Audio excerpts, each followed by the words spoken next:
민수야, 엄마가 너를 찾은 걸까? 정말 너일까? 박정희는 30년 동안 간직해온 아들의 사진을 바라보며 눈물을 흘렸습니다. 고향 친구의 딸 결혼식에 참석한 그녀는 예상치 못한 충격을 받게 됩니다. 신랑 입장 음악이 울려 퍼지는 순간 정희의 시선이 고정되었어요. 검은 턱시도를 입고 들어오는 신랑의 모습이 너무나 낯익었거든요. 설마 그럴 리가 없어. 착각이야. 하지만 신랑의 걸음걸이, 손목을 만지는 습관, 그리고 왼쪽 손목에 번개 모양으로 남은 흉터까지 모든 것이 1995년 홍수 때 실종된 5살 아들 민수와 일치했습니다. 정희의 심장이 터질 듯 뛰었어요. 과연 저 신랑이 정말 30년 전 잃어버린 아들일까요? 그리고 이 운명적인 만남은 어떤 결말을 맞게 될까요? 영상 시청 전 구독과 좋아요 눌러주세요. 영상을 제작하는데 큰 힘이 됩니다. 새벽 5시 낡은 알람 시계보다 먼저 울리는 전화벨 소리에 박정희는 잠에서 깼습니다. 군산의 작은 원룸에서 혼자 살아온 지 벌써 30년이 흘렀죠. 정희는 부스스한 머리를 극적이며 전화기를 들었습니다. 여보세요. 정희야, 나야 영자야. 미안, 이른 시간에 전화해서. 최영자의 목소리였습니다. 고향 친구 중에서도 가장 가까웠던 사이죠. 하지만 요즘엔 1년에 한두 번 정도만 연락하는 사이가 되었습니다. 무슨 일이야, 영자야? 이른 시간에 웬 전화냐? 우리 서영이 결혼한다. 다음 주 토요일인데 꼭 와야 해. 정희는 잠시 말문이 막혔습니다. 영자의 딸 서영이를 마지막으로 본 게 언제였을까요? 아마 대학생일 때였을 겁니다. 축하한다. 그런데 나는 바쁜 일이 있어서. 무슨 바쁜 일이야? 식당 일은 하루 쉬면 되잖아. 제발 와줘, 정희야. 내가 안 오면 정말 섭섭할 거야. 정희는 마음이 무거웠습니다. 사람 많은 자리가 불편했거든요. 특히 결혼식 같은 경사스러운 자리는 더욱 그랬죠. 홀로 산 세월이 길다 보니 그런 자리에서 위축되곤 했습니다. 서울 강남이라며 나 같은 촌사람이 가서 뭘 하겠어. 그런 소리 하지 마. 우리가 언제부터 이런 사이였냐. 서영이도 정희 이모 꼭 보고 싶다고 했어. 영자의 목소리에는 간절함이 묻어났습니다. 정희는 결국 마음이 흔들렸죠. 알겠어. 가볼게. 정말? 고마워, 정희야. 웨딩홀 주소 문자로 보낼게. 오후 2시 시작이야.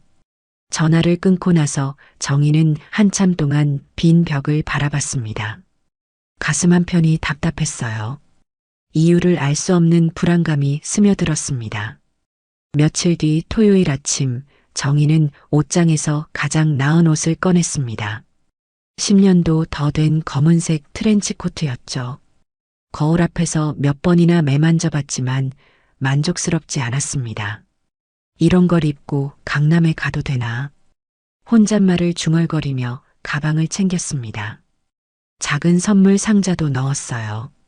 비싸지 않은 찻잔 세트였지만 정성만큼은 담았습니다.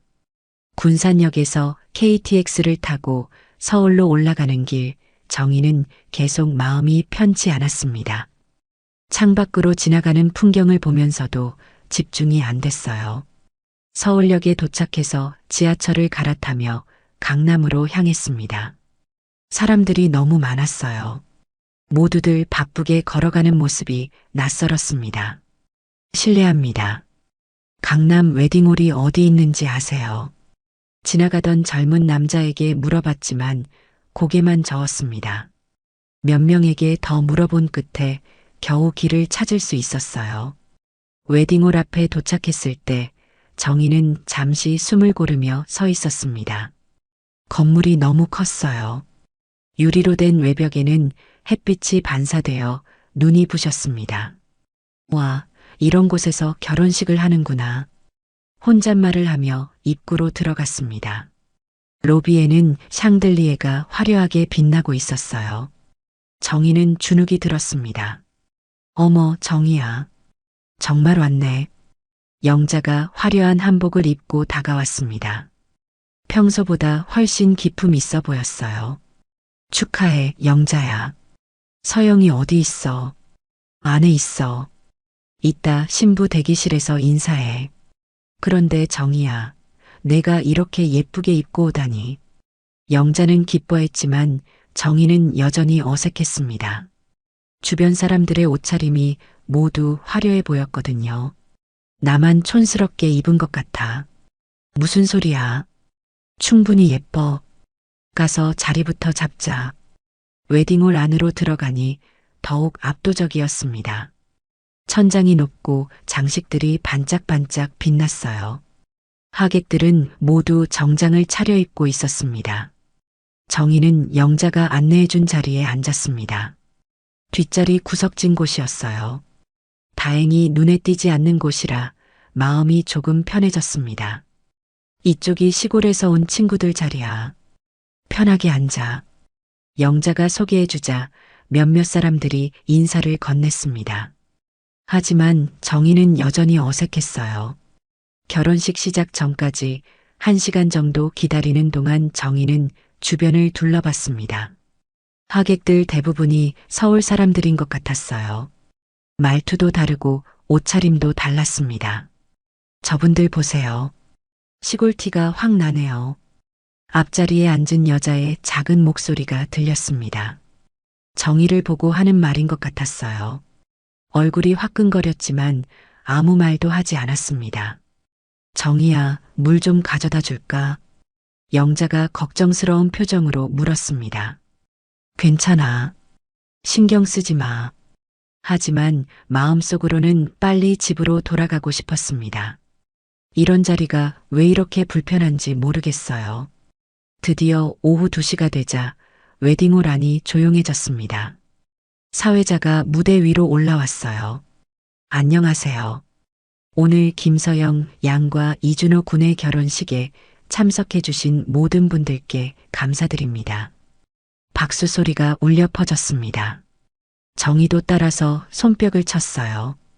그럼 이제 아름다운 신부의 입장을 모시겠습니다.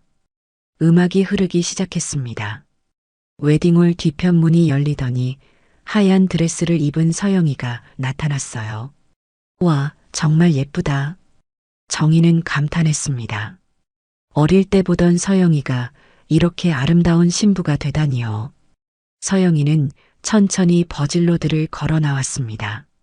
하객들이 모두 일어서서 박수를 쳤어요. 정희도 일어섰습니다. 신부가 제단 앞에 도착하자 사회자가 다시 마이크를 잡았습니다. 이제 멋진 신랑의 입장을 모시겠습니다. 정희는 별 생각 없이 입구 쪽을 바라봤습니다. 음악이 바뀌고 웨딩홀 뒤편 다른 문이 열렸어요. 그 순간 정희의 시선이 고정되었습니다. 검은 턱시도를 입은 신랑이 문을 열고 들어오는 모습이 보였거든요. 신랑의 걸음걸이가 눈에 들어왔습니다. 오른쪽 다리를 살짝 절뚝거리는 듯한 걸음. 고개를 들 때의 습관적인 동작.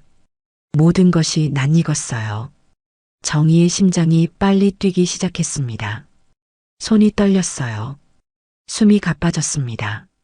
설마 그럴 리가 없어. 착각이야. 혼잣말을 중얼거렸지만 시선을 뗄 수가 없었습니다. 신랑이 점점 가까이 다가오고 있었거든요.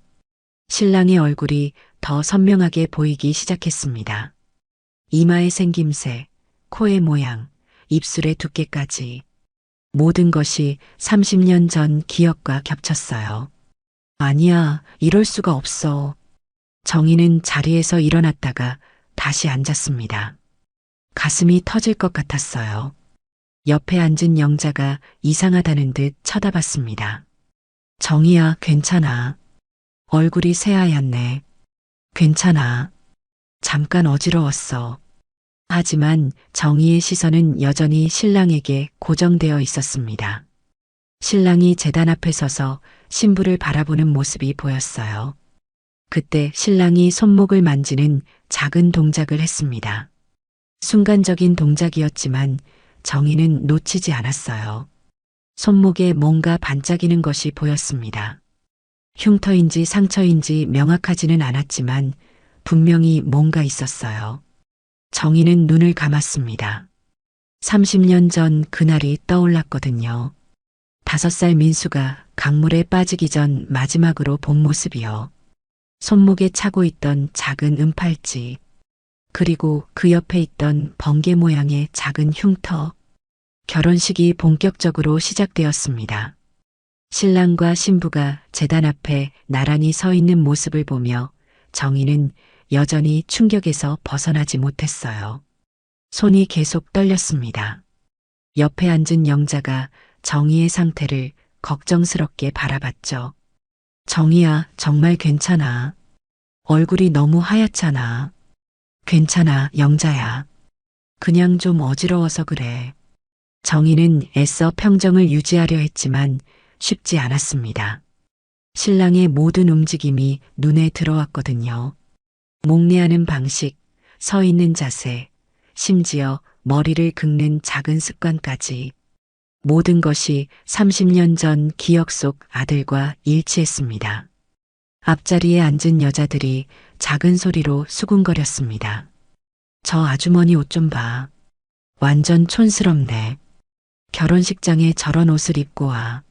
정희는 그 말을 들었지만 지금은 그런 것에 신경 쓸 여유가 없었어요. 온 신경이 신랑에게만 집중되어 있었습니다. 이제 결혼 서약을 하겠습니다. 목사가 성경을 펼치며 말했습니다. 신랑 이준호 군, 김서영 양을 아내로 맞아 평생 사랑하고 보호하며 함께 하시겠습니까? 예, 맹세합니다. 신랑의 목소리가 홀 안에 울려 퍼졌습니다. 정희는 그 목소리를 듣는 순간 더욱 확신이 들었어요. 어릴 때 민수의 목소리와 너무 닮아 있었거든요. 물론 성인이 된 목소리라 달랐지만 톤과 억양이 비슷했습니다. 특히 말끝을 올리는 습관이 똑같았어요. 신부 김서영 양 이준호 군을 남편으로 맞아 평생 사랑하고 신뢰하며 함께 하시겠습니까? 예, 맹세합니다. 서영이의 목소리는 떨렸지만 행복해 보였습니다. 정희는 복잡한 심정이었어요. 만약 저 신랑이 정말 민수라면 축하해야 할 일이지만 동시에 혼란스러웠습니다. 어떻게 접근해야 할지 막막했거든요. 이제 반지 교환을 하겠습니다. 신랑과 신부가 서로의 손에 반지를 끼워주는 순간 정희는 신랑의 손목을 유심히 봤습니다. 왼쪽 손목에 분명히 뭔가 흉터 같은 것이 보였어요. 번개 모양처럼 구불구불한 형태였습니다. 정희의 가슴이 쿵쾅거렸습니다. 민수가 5살 때 강가에서 놀다가 날카로운 돌에 다쳐서 생긴 흉터와 똑같았거든요. 그때 병원에 데려가서 꿰맸던 기억이 생생했습니다. 저 뒤에 할머니 좀 봐. 시골에서 온 티가 확 나잖아. 손가락질하며 웃는 소리가 들렸지만 정희는 듣지 못한 척했습니다. 지금은 그런 게 중요하지 않았어요. 축하합니다. 이제 신랑은 신부에게 키스해도 됩니다. 박수 소리가 웨딩홀을 가득 메웠습니다. 정희도 기계적으로 손뼉을 쳤지만 정신은 다른 곳에 있었어요. 머릿속이 복잡했습니다. 정말 민수일까요? 아니면 단순한 착각일까요? 하지만 너무 많은 것들이 일치했습니다. 결혼식이 끝나고 하객들이 하나둘 자리에서 일어났습니다. 피로연 준비를 위해 잠시 휴식 시간이 있었어요. 정희는 화장실에 가겠다며 자리를 떴습니다. 사실 혼자만의 시간이 필요했거든요. 복도를 걸어가면서도 다른 하객들의 시선이 따가웠습니다. 수군거리는 소리도 들렸어요. 화장실 거울 앞에서 정희는 자신의 얼굴을 봤습니다. 창백하고 충격받은 표정이었어요. 찬물로 얼굴을 적시며 마음을 진정시키려 했습니다. 진정해, 정희야. 너무 성급하게 생각하지 마. 하지만 가슴 한편으로는 희망이 솟아올랐습니다. 만약 정말 민수라면 30년 만에 아들을 다시 만난 거잖아요. 화장실에서 나오니 복도에서 신랑과 신부가 사진을 찍고 있었습니다. 정희는 멀리서 지켜봤어요. 신랑이 웃을 때의 표정, 눈가에 생기는 주름, 코를 살짝 찡긋하는 습관까지 모든 것이 어릴 때 민수의 모습과 겹쳤습니다. 특히 왼손으로 머리를 긁는 버릇이 똑같았어요. 정희야, 거기 있었구나. 영자가 다가왔습니다. 피로연 준비됐어. 가자. 그런데 정희야, 너 왜 이렇게 멍하니 있어? 무슨 일 있어? 아니야, 괜찮아. 그냥 좀 피곤해서. 피로 연장으로 이동하는 동안 정희는 용기를 내어 영자에게 물어봤습니다. 영자야, 신랑분이 어떤 분이야? 어디 출신이고? 이준호라고 하는데 건축가야. 서영이 대학 동기였어. 참 괜찮은 청년이더라고. 성실하고 착하고. 그런데 부모님은 어떤 분들이야? 영자는 잠시 망설였습니다. 사실 그 친구 부모님은 일찍 돌아가셨다고 하더라고. 어릴 때부터 혼자 컸다던데. 그래서 서영이가 더 애틋하게 생각하나 봐. 그 말을 듣는 순간 정희의 심장이 더 빨리 뛰었습니다. 부모 없이 자랐다는 말이 더욱 의심을 확신으로 바꿔놓았어요. 혹시 어디서 태어났는지 알아? 글쎄, 자세한 건 모르겠어. 서영이한테 물어봐야겠네. 그런데 왜 그렇게 자세히 물어봐? 그냥 궁금해서. 젊은 친구가 참 의젓해 보이더라고. 피로 연장에 도착하자 신랑 신부가 각 테이블을 돌며 인사를 하고 있었습니다. 정희는 멀리서 지켜보며 기회를 엿봤어요. 신랑과 직접 대화할 수 있는 순간을 기다렸습니다. 다른 테이블에서 인사하는 모습을 보니 정중하고 예의 바른 청년 같았어요. 드디어 신랑 신부가 정희가 앉은 테이블에 다가왔습니다. 안녕하세요. 오늘 와주셔서 감사합니다. 준호가 정중하게 인사했습니다. 정희는 일어서서 맞았어요. 축하해요. 정말 아름다운 결혼식이었어요.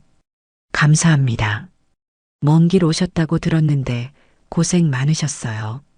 정희는 준호의 손을 잡으며 악수했습니다. 그 순간 손목의 흉터를 더 자세히 볼 수 있었어요. 분명히 번개 모양의 오래된 흉터였습니다. 정희의 눈에 눈물이 맺혔습니다. 혹시 어릴 때 어디서 살았는지 물어봐도 될까요? 준호는 잠시 당황한 표정을 지었습니다. 저는 어릴 때 기억이 별로 없어서요. 고아원에서 자랐거든요. 그 말을 듣는 순간 정희는 더 이상 참을 수 없었습니다. 실례합니다.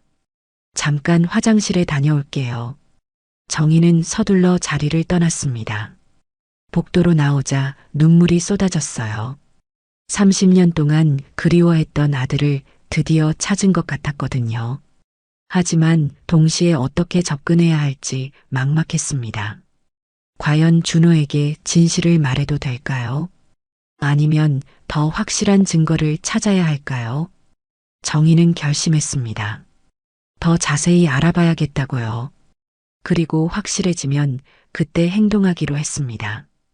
피로연이 끝나고 하객들이 하나둘 빠져나갔습니다. 정희는 웨딩홀 한쪽 벤치에 혼자 앉아 있었어요. 주변의 웃음소리와 사진 촬영 소리가 멀게만 들렸습니다. 머릿속은 온통 신랑 준호의 모습으로 가득했거든요. 영자야, 먼저 가 있어. 나는 좀 더 있다가 갈게. 정희야, 괜찮아. 얼굴이 안 좋아 보이는데. 괜찮아. 그냥 좀 쉬었다가 갈게. 영자는 걱정스러운 표정으로 정희를 바라봤지만 더 이상 묻지 않았습니다. 신랑 신부와 인사를 마저 해야 한다며 바쁘게 움직였어요. 혼자 남은 정희는 가방에서 낡은 지갑을 꺼냈습니다. 지갑 속 깊숙한 곳에 간직해둔 작은 사진이 있었어요. 30년 동안 한 번도 버리지 못한 사진이었습니다. 사진 속에는 젖은 머리로 환하게 웃고 있는 5살 민수가 있었어요. 강가에서 놀고 난 뒤 찍었던 마지막 사진이었습니다. 정희는 사진을 바라보며 눈물을 흘렸어요. 민수야, 엄마가 너를 찾았을까? 정말 너일까? 손가락으로 사진 속 민수의 얼굴을 어루만졌습니다. 오늘 본 신랑의 얼굴과 너무 닮아 있었어요. 눈매, 코, 입술의 모양까지. 시간이 흘러 어른이 되었지만 분명히 같은 사람 같았습니다. 그때 30년 전 그날의 기억이 선명하게 떠올랐습니다. 1995년 여름 유독 비가 많이 내리던 해였어요. 군산 지역에 큰 홍수가 났었죠. 정희는 당시 28살의 미혼모였습니다. 혼자서 민수를 키우고 있었어요. 생활이 넉넉하지 않았지만 아들 하나만큼은 잘 키우고 싶었습니다. 그날도 비가 억수같이 내렸습니다. 집 근처 강물이 불어나기 시작했어요. 오빠 박순태가 급하게 집으로 왔었습니다. 정희야, 빨리 피해야 해. 강물이 너무 불어났어. 동네 사람들 다 대피하고 있어. 민수는 어디 있어? 집에서 놀고 있을 거야. 금방 데리고 나올게. 정희는 서둘러 민수를 찾았습니다. 하지만 민수는 집에 없었어요. 어디로 갔을까요? 평소 자주 놀던 강가로 갔을 가능성이 높았습니다. 정희는 가슴이 철렁 내려앉았어요. 민수야, 민수야. 어디 있어? 정희와 순태는 필사적으로 민수를 찾아다녔습니다. 빗속을 헤매며 이름을 불러댔어요. 동네 곳곳을 뒤졌지만 아이는 보이지 않았습니다. 그러다 강가에서 민수를 발견했습니다. 아이는 불어난 강물을 신기하게 바라보고 있었어요. 손목에는 정희가 선물한 작은 은팔찌가 반짝이고 있었습니다. 민수야, 거기서 뭐해? 위험해, 빨리 와. 정희가 다가가려는 순간이었습니다. 갑자기 강둑이 무너져 내렸어요. 민수가 물에 빠졌습니다. 엄마, 엄마. 민수의 작은 목소리가 빗소리에 섞여 들렸습니다. 정희는 미친 듯이 강물로 뛰어들었어요. 하지만 물살이 너무 거셌습니다. 급류가 사람을 삼킬 듯 흘러가고 있었거든요. 민수, 엄마가 간다. 기다려. 하지만 아이는 점점 멀어져 갔습니다. 급류에 휩쓸려 떠내려가고 있었어요. 정희도 물에 빠질 뻔했습니다. 순태가 정희를 붙잡았어요. 정희야, 안 돼. 너마저 위험해. 구조대를 불러야 해. 싫어, 놔줘. 내 아들이야. 내가 구해야 해. 정희는 오빠의 손을 뿌리치려 했지만 힘이 딸렸습니다. 순태는 급하게 신고 전화를 걸었어요. 하지만 홍수로 인해 구조대 출동이 늦어졌습니다. 도로가 막히고 교통이 마비된 상태였거든요. 그 사이 민수는 완전히 시야에서 사라져 버렸어요. 정희는 그 자리에 주저앉아 울부짖었습니다. 민수야, 민수야. 엄마 여기 있어. 돌아와. 하지만 강물은 아무런 대답도 해주지 않았어요. 엿새 동안 수색 작업이 계속됐습니다. 정희는 강가를 떠나지 않았어요. 밤낮 없이 민수를 찾아다녔습니다. 경찰과 소방서, 자원봉사자들까지 모두 나서서 찾았지만 소용없었어요. 하지만 끝내 아이를 찾지 못했습니다. 시신조차 발견되지 않았어요. 물살이 워낙 거세서 멀리 떠내려간 것 같다고 했습니다. 정희는 그날 이후 완전히 무너져 버렸습니다. 자신을 용서할 수 없었거든요. 왜 민수를 제대로 지켜보지 못했을까요? 왜 그날 강가에 혼자 나가도록 놔뒀을까요? 만약 비가 오는 날 집에만 있었다면, 만약 민수 손을 꼭 잡고 있었다면, 후회와 자책이 끝없이 몰려왔습니다. 순태 오빠도 평생 죄책감에 시달렸어요. 그날 정희를 말렸던 것을 후회했습니다. 만약 정희도 함께 물에 뛰어들었다면 민수를 구할 수 있지 않았을까 하고요. 형수님, 제가 정희를 말렸어야 했는데 미안해요. 오빠 잘못이 아니야. 내가 민수를 제대로 못 본 거야. 그 이후 정희는 혼자 살기 시작했습니다. 결혼할 생각도 없었어요. 마음 한편에는 언젠가 민수가 돌아올 거라는 희망을 품고 있었거든요. 혹시 어디선가 살아있을지도 모른다고 생각했습니다. 매년 민수 생일날이면 케이크를 사서 혼자 촛불을 켰어요. 민수야, 어디에 있든 건강하게 자라고 있길 바란다. 엄마가 많이 보고 싶어? 30년이 지나도록 그 마음은 변하지 않았습니다. 정희는 식당 일을 하며 하루하루를 버텼어요. 힘들 때마다 민수 사진을 보며 위로를 받았습니다. 그런데 오늘 이 결혼식장에서 민수를 닮은 신랑을 본 거예요. 아니, 민수일 가능성이 높은 사람을요. 정희는 사진을 다시 지갑에 넣었습니다. 마음이 너무 복잡했어요. 기쁨과 두려움이 동시에 밀려왔습니다. 만약 정말 민수라면 어떻게 해야 할까요? 갑자기 나타나서 엄마라고 말해도 될까요? 준호는 자신의 과거를 모르고 살아왔을 텐데요. 오늘 본 신랑의 얼굴은 그 오래된 상처를 한 번 더 도려냈습니다. 정희는 벤치에서 일어났습니다. 더 확실하게 알아봐야겠다고 결심했어요. 정희는 마음을 다잡고 영자를 찾아갔습니다. 피로연이 거의 끝나가는 시점이었어요. 영자는 친척들과 인사를 나누고 있었습니다. 영자야, 잠깐 이야기 좀 할 수 있을까? 어머, 정희야. 무슨 일이야? 얼굴이 계속 안 좋아 보이네. 괜찮아. 그런데 신랑분에 대해 좀 더 자세히 알고 싶어서. 정희의 목소리에는 간절함이 묻어났습니다. 영자는 조금 의아해했지만 대답해줬어요. 이준호 군 말이야. 우리 서영이랑 대학 동기였는데 정말 괜찮은 친구야. 성실하고 착하고. 그런데 어디서 태어나서 어떻게 자랐는지 궁금해서. 영자는 잠시 망설였습니다.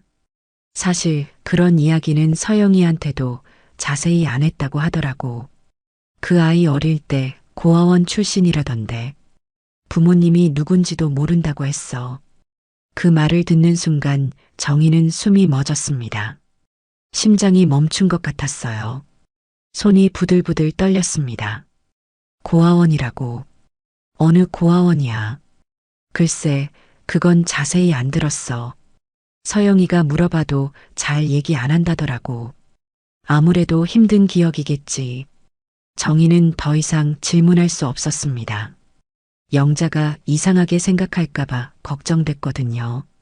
그래, 알겠어. 그냥 궁금해서 물어본 거야. 정희야, 너 혹시 무슨 일 있어? 왜 이렇게 신랑한테 관심이 많아? 아니야, 별거 아니야. 그냥 좋은 청년 같아서. 영자는 여전히 의아한 표정이었지만 더 이상 묻지 않았습니다. 그때 서영이가 다가왔어요. 엄마, 정희 이모. 여기 계셨네요. 서영아, 축하한다. 정말 예쁘구나. 감사해요, 이모. 오늘 와주셔서 정말 고마워요. 정희는 서영이를 보며 용기를 냈습니다. 서영아, 신랑분이 정말 좋은 분 같던데. 어떻게 만났어? 대학교 건축과 동기였어요. 처음엔 그냥 친구였는데 졸업하고 나서 다시 만나게 됐죠. 준호 오빠가 어릴 때 고생을 많이 했나 봐요. 부모님 얘기는 잘 안 해요. 그래도 지금은 건축사무소에서 일하면서 잘 살고 있어요. 정희는 더 자세한 정보를 얻고 싶었지만 참았습니다. 너무 많이 물어보면 의심받을 수 있으니까요. 행복하게 잘 살아라, 서영아. 네, 이모. 고맙습니다. 피로연이 완전히 끝나고 정희는 영자와 작별 인사를 했습니다. 정희야, 오늘 와줘서 고마워. 그런데 정말 괜찮지? 얼굴이 계속 안 좋아 보여. 괜찮아. 좀 피곤했나 봐. 내일 아침 기차로 내려갈 거야. 그래, 조심히 가. 연락하고. 정희는 미리 예약해둔 근처 모텔로 향했습니다. 작은 방이었지만 혼자 있을 수 있어서 다행이었어요. 방에 들어서자마자 다리에 힘이 풀렸습니다. 침대에 주저앉아 오늘 있었던 일을 정리해 봤어요. 신랑의 걸음걸이, 손목 흉터, 얼굴 생김새, 그리고 고아원 출신이라는 사실까지 모든 것이 민수와 일치했습니다. 정희는 다시 지갑에서 민수 사진을 꺼냈어요. 사진을 보며 중얼거렸습니다. 민수야, 정말 너인 것 같아. 하지만 어떻게 확인하지? 그날 밤 정희는 잠을 이루지 못했습니다. 계속 뒤척이며 생각했어요. 어떻게 하면 확실하게 알 수 있을까요? 더 구체적인 증거가 필요했습니다. 새벽이 되어서야 겨우 잠들었어요. 다음 날 아침 정희는 일찍 일어났습니다. 마음을 정하고 결정을 내렸어요. 준호의 직장을 찾아가 보기로 한 거죠. 서영이가 건축사무소에서 일한다고 했었거든요. 인터넷을 검색해 보니 몇 개의 건축사무소가 나왔습니다. 그 중에서 가장 규모가 큰 곳부터 찾아가기로 했어요. 첫 번째 사무소에 가서 물어봤습니다. 실례합니다. 이준호라는 분이 여기서 일하시나요? 아니요, 그런 분은 없는데요. 두 번째 사무소도 마찬가지였습니다. 세 번째 사무소에서 드디어 답을 얻었어요. 네, 이준호 팀장님 말씀이시죠. 지금 회의 중이신데 잠시만 기다리세요. 정희의 가슴이 뛰었습니다. 드디어 찾았구나. 사무소 로비에서 기다리는 동안 주변을 둘러봤어요. 벽에는 여러 건축 작품 사진들이 걸려 있었습니다. 그런데 한쪽 벽면에 직원들의 개인 사진들이 전시되어 있었어요. 정희는 그 사진들을 하나씩 살펴봤습니다. 그러다 한 사진에서 걸음을 멈췄어요. 이준호 팀장이라고 적힌 사진이었습니다. 사진 아래쪽에는 어린 시절 사진도 함께 있었어요. 흑백 사진이었지만 분명히 어린 민수의 모습이었습니다. 그런데 더 놀라운 것이 있었어요. 어린 시절 사진 속 아이의 손목에 작은 은팔찌가 보였습니다. 정희가 민수에게 선물했던 바로 그 팔찌였어요. 정희는 그 자리에서 울음을 터뜨릴 뻔했습니다. 이제 확신할 수 있었어요. 저 사람이 바로 민수라는 걸요. 30년 동안 찾아 헤맸던 아들을 드디어 찾은 거였습니다. 하지만 동시에 두려움도 밀려왔어요. 어떻게 접근해야 할까요? 갑자기 나타나서 엄마라고 말해도 믿어줄까요? 준비가 부족한 상태에서 성급하게 행동하면 안 될 것 같았습니다. 정희는 일단 사무소를 나왔어요.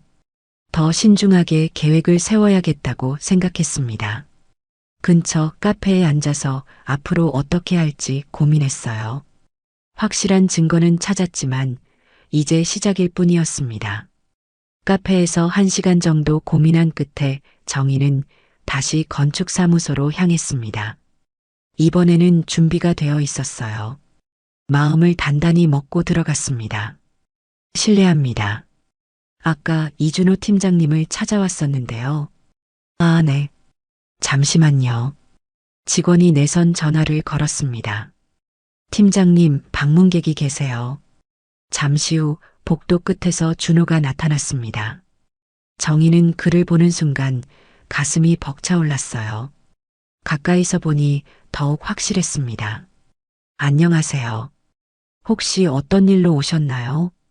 준호는 정중하게 인사했지만 당황한 기색이 역력했어요. 어제 결혼식에서 인사드렸는데 기억나시나요? 아, 네. 서영이 어머니 친구분이시죠? 저희 결혼식에 와주셔서 감사했습니다. 그런데 무슨 일로? 정희는 미리 준비해둔 말을 꺼냈습니다. 사실 건축 관련 일로 상담을 받고 싶어서요. 고향에 작은 건물을 지으려고 하는데 아, 그러시군요.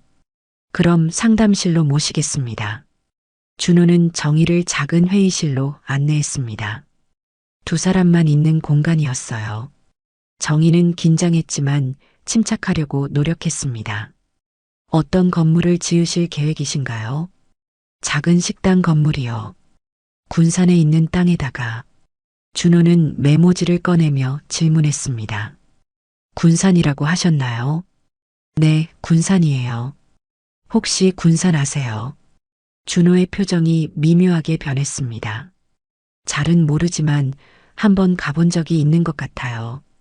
어릴 때 기억이 흐릿해서 정희의 심장이 빨리 뛰었습니다.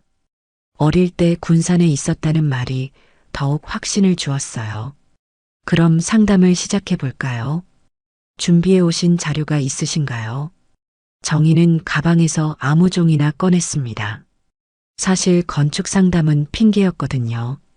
진짜 목적은 준호와 직접 이야기하는 것이었습니다.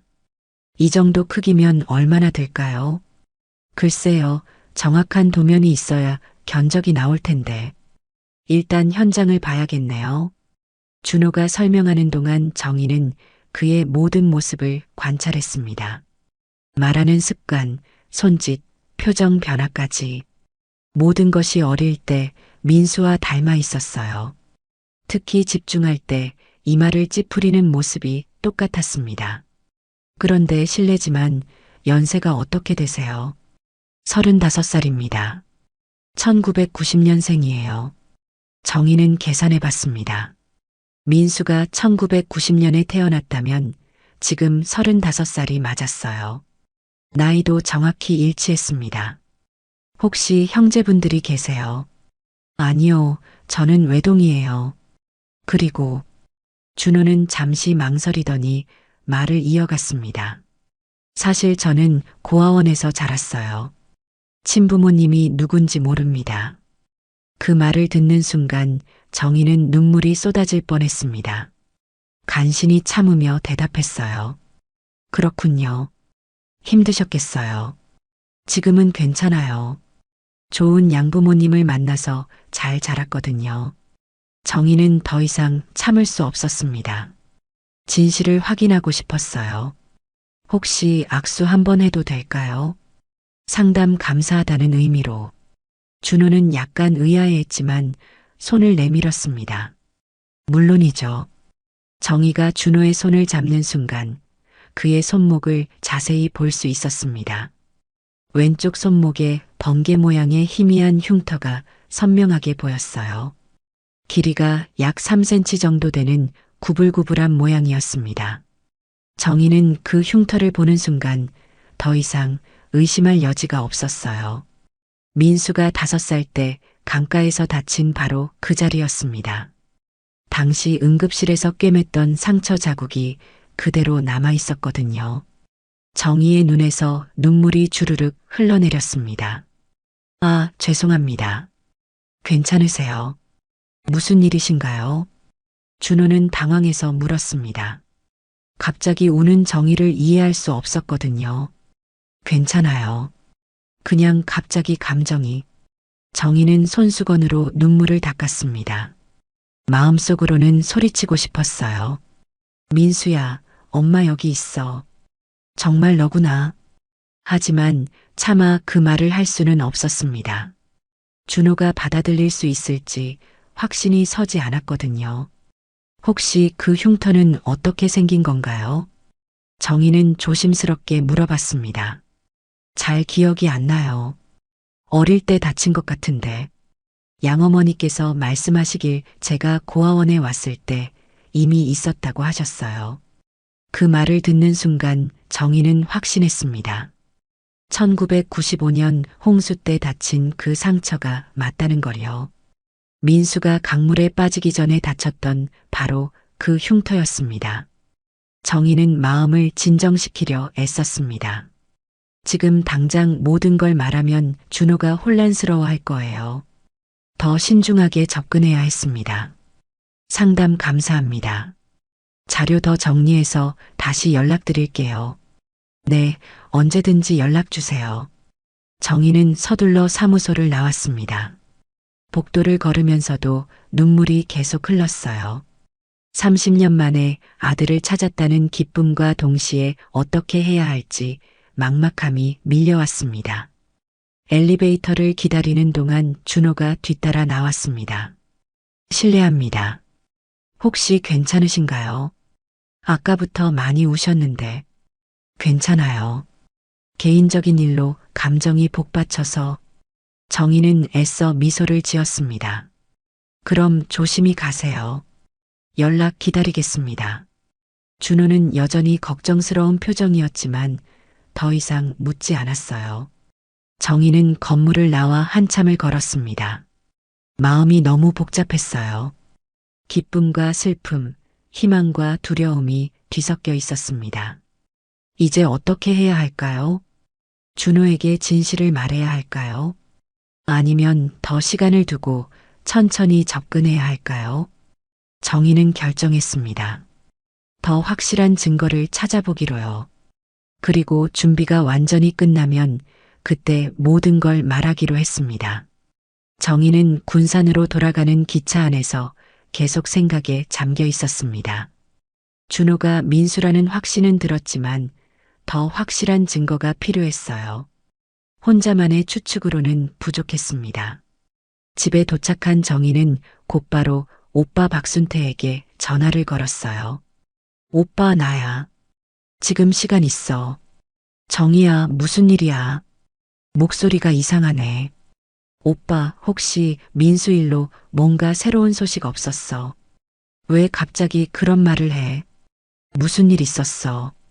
정희는 어제 결혼식에서 있었던 일을 자세히 설명했습니다. 순태는 처음에는 믿지 못하겠다는 반응이었어요. 정희야, 그건 너무 우연의 일치 아닐까? 30년이나 지났는데. 아니야, 오빠. 흉터까지 똑같았어. 분명히 민수가 맞아. 그렇다면 확실하게 알아봐야지.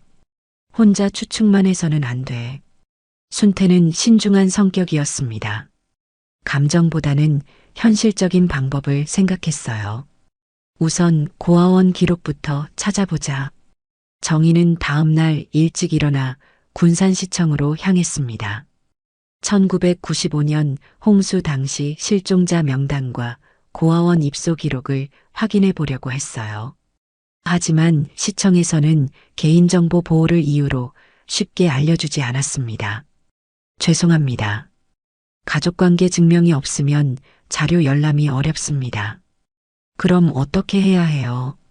제 아들일 수도 있는데. 우선 경찰서에 신고부터 하시고 정식 절차를 밟으셔야 합니다.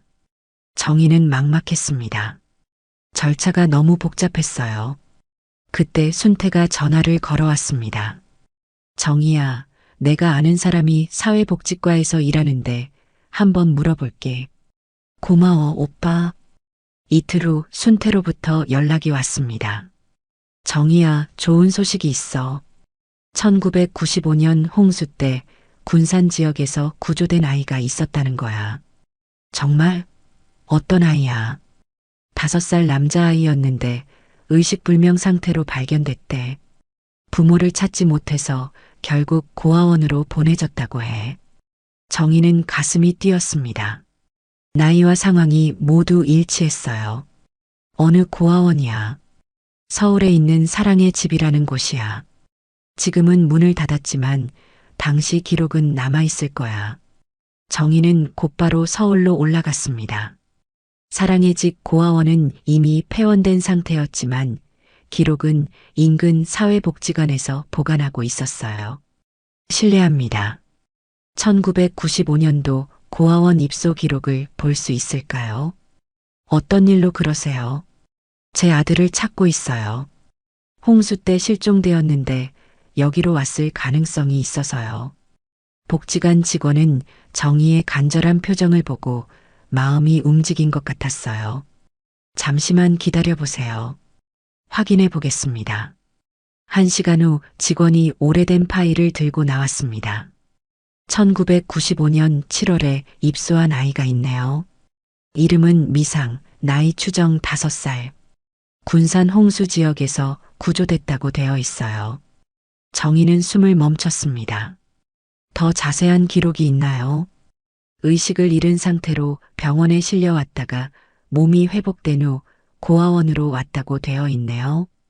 특이사항으로는 왼쪽 손목에 흉터가 있다고 기록되어 있어요. 그 말을 듣는 순간 정희는 무릎이 꺾어질 뻔했습니다. 손목 흉터까지 기록되어 있다니요. 이제 확실했습니다. 그 아이가 어떻게 됐나요? 1997년에 김동현, 박명숙 부부가 입양에 갔네요. 좋은 분들이었어요. 아이를 정말 잘 키우셨다고 들었습니다. 정희는 눈물을 흘리며 물어봤습니다. 그 부부 연락처 알 수 있을까요? 죄송해요. 개인정보라서 알려드리기 어려워요.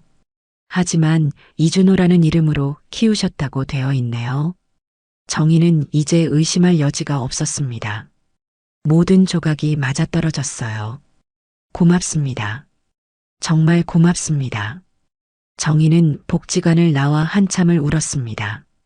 30년 동안 찾아 헤맸던 아들을 드디어 확실하게 찾았구나 싶었어요. 하지만 동시에 복잡한 감정이 들었습니다.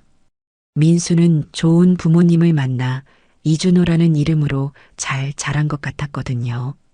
정희는 김동현, 박명숙 부부에 대해 더 알아보고 싶었습니다. 인터넷을 검색해보니 두 사람 모두 이미 세상을 떠났다는 기사가 나왔어요. 김동현 씨는 2018년에, 박명숙 씨는 2020년에 돌아가셨다고 했습니다. 기사를 더 읽어보니 두 분 모두 교육자였다고 되어 있었어요. 김동현 씨는 중학교 교장 선생님이었고 박명숙 씨는 초등학교 교사였습니다. 준호가 부모님 병간호를 성실히 했다는 내용도 있었어요.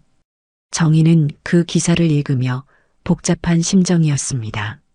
한편으로는 민수가 좋은 분들에게 키워져서 다행이라는 생각이 들었어요.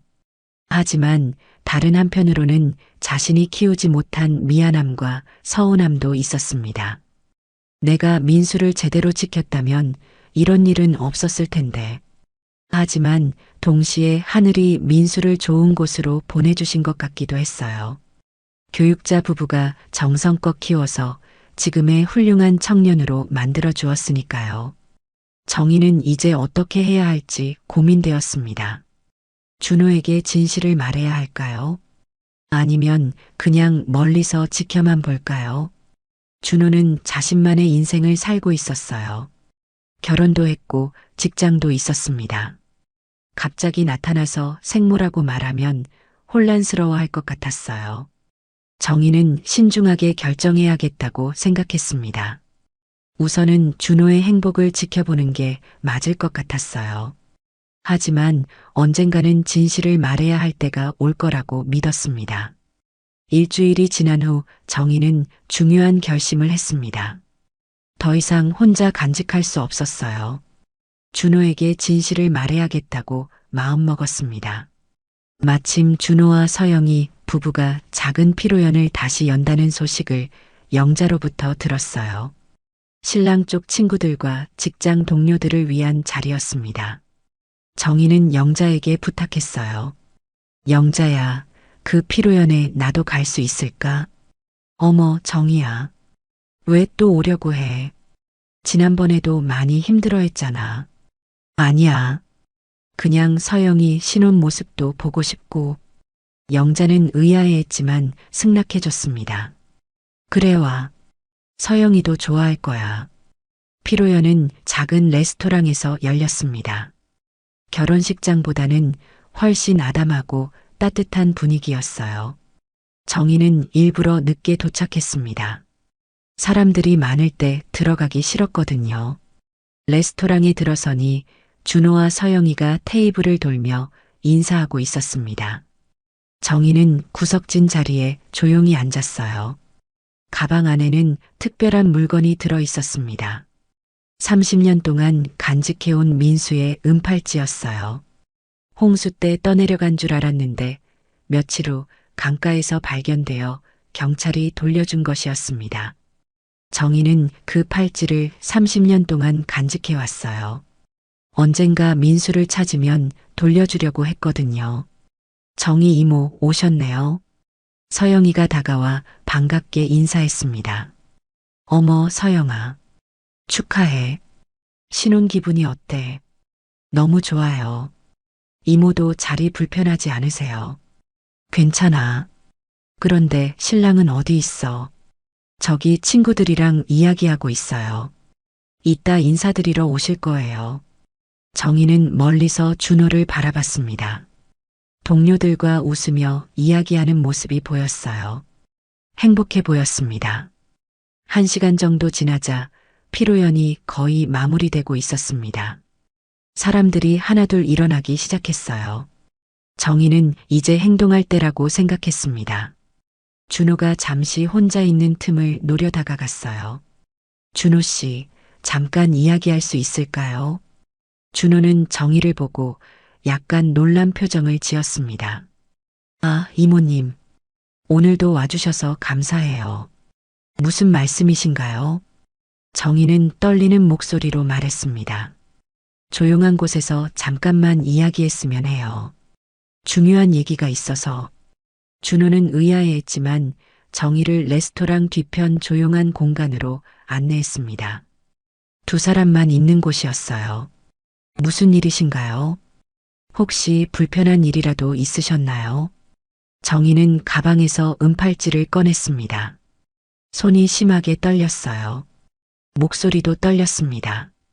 준호야, 혹시 이 팔찌 기억나니? 준호는 정희가 내민 팔찌를 보고 멍하니 서 있었습니다. 눈을 크게 뜨며 팔찌를 자세히 봤어요. 이게 뭐죠? 왜 이걸 저한테? 이 팔찌는 내가 5살 때 차고 있던 거야. 홍수 때 떠내려갔다가 나중에 찾은 거고. 준호의 얼굴이 창백해졌습니다. 무슨 말씀이신지 이해가 안 가는데요. 준호야, 엄마야. 나는 내 엄마 박정희야. 30년 동안 너를 찾아 헤맸어. 그 말을 듣는 순간 준호는 한 걸음 뒤로 물러섰습니다. 뭐라고요? 엄마라고요. 그럴 리가 없어요. 정희는 눈물을 흘리며 계속 말했습니다. 1995년 여름 군산에 큰 홍수가 났을 때 너는 강물에 빠졌어. 나는 너를 구하지 못했고 너는 실종됐지. 그런데 오늘 너를 찾은 거야. 준호는 혼란스러워했습니다. 아니에요. 저는 고아원에서 자랐어요. 부모님이 누군지 모른다고 들었는데 내 손목에 있는 흉터 봐. 5살 때 강가에서 놀다가 다친 거야. 엄마가 병원에 데려가서 꿰맸던 상처라고. 준호는 무의식적으로 자신의 왼쪽 손목을 바라봤습니다. 번개 모양의 흉터가 있었어요. 그 흉터에 대해서는 양부모님도 정확히 알지 못했었습니다. 이럴 수가. 정말 그런 건가요? 준호의 목소리가 떨렸습니다. 정희는 은팔찌를 준호의 손에 쥐어줬어요. 이거 내 거야. 내가 차고 다니던 팔찌야. 안쪽에 민수라고 새겨져 있어. 준호는 팔찌 안쪽을 확인해 봤습니다. 정말로 민수라는 글자가 작게 새겨져 있었어요. 그 순간 준호의 눈에서도 눈물이 흘러내렸습니다. 어머니, 정말 어머니신가요? 그래, 민수야. 엄마야. 엄마가 여기 있어.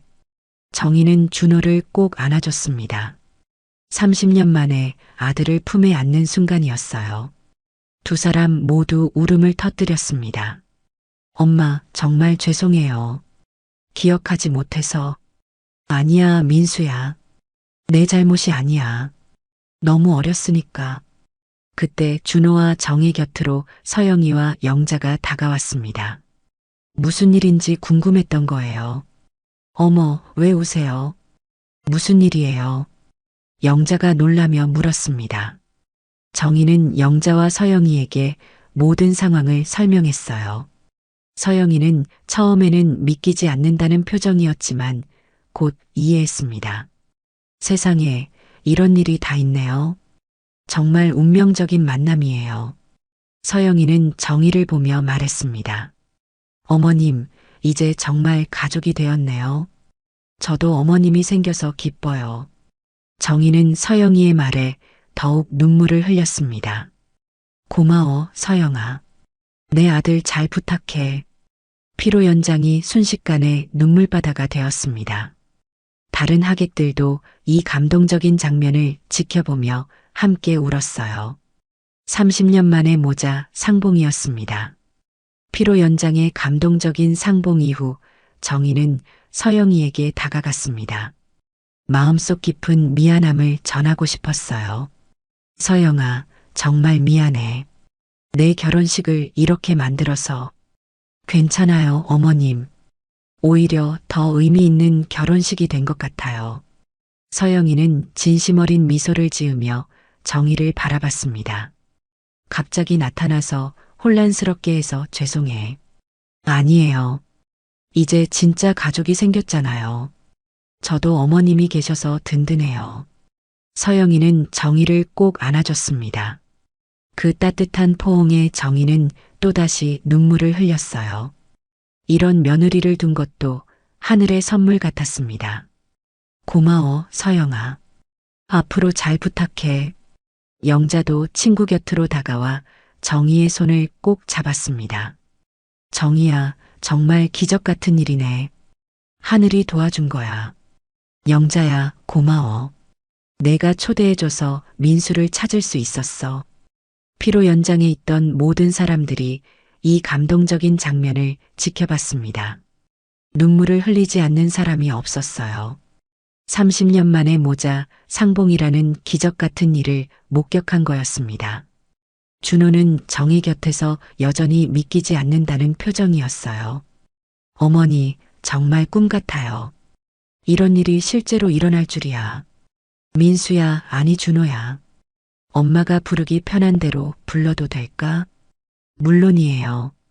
저도 어머니라고 부르는 게 아직 어색하지만 연습할게요. 준호의 말에 정희는 웃음을 터뜨렸습니다. 30년 만에 듣는 아들의 목소리였어요. 그날 밤 정희는 준호와 서영이 부부와 함께 오랜 시간 이야기를 나눴습니다. 잃어버린 30년의 시간을 조금이라도 메우고 싶었거든요. 어머니, 그동안 얼마나 힘드셨을까요? 괜찮아. 이제 너를 찾았으니까. 준호는 어릴 때 기억이 거의 없다고 했습니다. 홍수 때의 충격으로 기억을 잃은 것 같았어요. 하지만 가끔 꿈에서 여자분이 자신을 부르는 소리를 들었다고 했습니다. 그게 어머니 목소리였나 봐요. 정희는 양부모님인 김동현, 박명숙 부부에 대해서도 자세히 들었어요. 두 분이 준호를 얼마나 사랑으로 키웠는지 알 수 있었습니다. 정말 좋은 분들이셨구나. 네, 저를 친자식처럼 사랑해 주셨어요. 지금의 제가 있는 건 양부모님 덕분이에요. 정희는 마음이 복잡했습니다. 한편으로는 고마웠지만 다른 한편으로는 서운한 마음도 있었어요. 하지만 결국 준호가 잘 자란 게 가장 중요했습니다. 며칠 후 준호는 정희에게 제안했습니다. 어머니, 신혼여행 가기 전에 고향에 같이 가보면 어떨까요? 예전에 살던 집도 보고 싶고요. 정희는 깜짝 놀랐습니다. 정말 가고 싶어? 하지만 집은 이미 없어졌을 거야. 괜찮아요. 그 자리라도 보고 싶어요. 다음 주말 준호와 서영이는 정희와 함께 군산으로 내려갔습니다. KTX를 타고 가는 길에 정희는 감회가 남달랐어요. 아들과 함께 고향으로 가는 길이었으니까요. 군산역에 도착해서 정희는 준호를 옛집이 있던 곳으로 안내했습니다. 예전 동네는 많이 바뀌어 있었어요. 새로운 아파트들이 들어서고 길도 넓어졌습니다. 여기가 우리가 살던 곳이야. 준호는 주변을 둘러보며 기억을 되살리려 애썼습니다. 잘 기억이 안 나지만 뭔가 익숙한 느낌이 들어요. 정희는 준호를 강가로 데려갔습니다. 홍수 때 준호가 빠졌던 바로 그 장소였어요. 지금은 정비되어서 안전해 보였지만 당시의 기억이 생생했습니다.